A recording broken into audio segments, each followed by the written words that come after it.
नमस्कार, आप सुन रहे हैं द बॉलीवुड रेडियो और मैं हूं आपके साथ आकाश।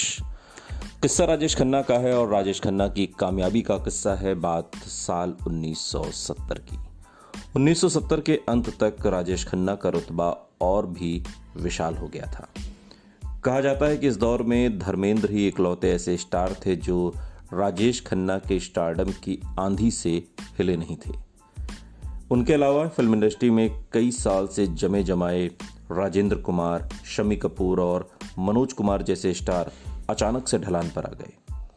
हालांकि दिलीप कुमार, देवानंद, राज कपूर की तिकड़ी का जादू अब भी बरकरार था और कई सालों से इन्हें देखते आ रहे और वफादार फैंस ने इनका साथ अभी तक नहीं छोड़ा था। लेकिन ये भी फिलहाल चुनिंदा फिल्में ही कर रहे थे।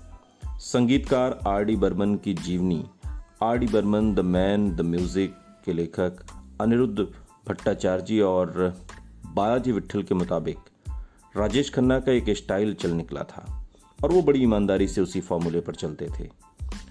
उन्हें इस बात से भी भरपूर मदद मिली कि वो हिंदी फिल्मों के बेहतरीन टैलेंट के साथ काम कर रहे थे, चाहे वो ऋषिकेश मुखर्जी हों, राज खोसला हों या शक्ति सामंत, या फिर सलीम जावेद और गुलजार जैसे लेखक, या फिर वो संगीतकार जो उस दौर में अपनी सृजनात्मकता की चोटी पर थे।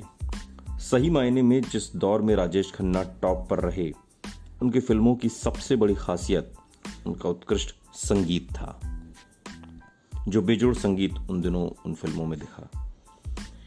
हिंदी सिनेमा के कुछ सबसे ज्यादा यादगार गीत राजेश खन्ना पर ही फिल्माए गए हैं और ये सभी गीत उसी दौर से हैं जिसकी शुरुआत आराधना से हुई।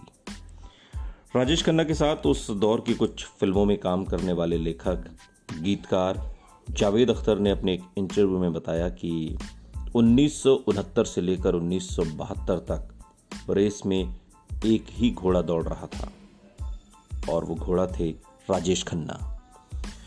उस दौर में जावेद अख्तर के जोड़ीदार रहे लेखक सलीम खान इस बात को बड़े ही दिलचस्प तरीके से कहते हैं कि वो आज तक का सबसे बड़ा स्टार था। सलमान खान, शाहरुख खान और भी बहुत स्टार्स आए, लेकिन उसका जो फेज था 1969 से लेकर 72 तक, उसने जिस ऊंचाई को छुआ वहां तक कोई नहीं पहुंचा। मिसाल के तौर पर नदी में पानी का उफान नापने का जो खंभा होता है, वो बताता है कि यहां तक पानी आया था उफान के वक्त, यानी पानी का जो सबसे ज़्यादा ओवरफ्लो हुआ था वो कहाँ तक गया था। वो निशान एक स्केल बन जाता है। तो राजेश खन्ना जिस ऊंचाई तक पहुँचे, उस निशान तक कोई और पहुँच ही नहीं पाया आज तक। हिंदी सिनेमा में इतने कम समय में राजेश खन्ना को मिली ये सफलता इतनी अविश्वसनीय और चमत्कारिक थी कि उनकी तूफानी कामयाबी के लिए एक नए लफ्ज़ का इस्तेमाल किया जाने लगा। वो लफ्ज़ था द फिनोमेना।